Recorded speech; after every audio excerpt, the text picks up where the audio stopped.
मुल्क भर की तरह सिंध में भी महंगाई अरूज पर। जिला सिजावल और उनके तहसीलों में महंगाई सबब किसान और दिहाड़ीदार लोग बहुत परेशानी का शिकार। रोजमर्रा खुर्दनोश अशियाओं के दाम आसमान से बातें करने लगी।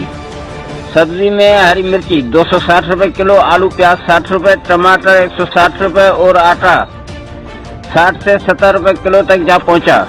अब सिंध के वजीर आला मुराद अली शाह ने आटा का नया रेट 41 रुपए 80 पैसा मुकर्रर किया।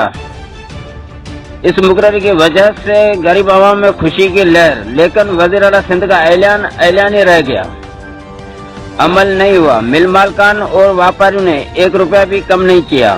सिंध हुकूमत आटे के ऐलान रेट पर अमल करवाने में नाकाम। दिन ब दिन व्यापारी अपनी मर्जी मुताबिक रेट फिक्स करते हैं, लेकिन जिले इंतजामिया भी कभी ऑफिस से बाहर आकर रेट लिस्ट चेक नहीं की।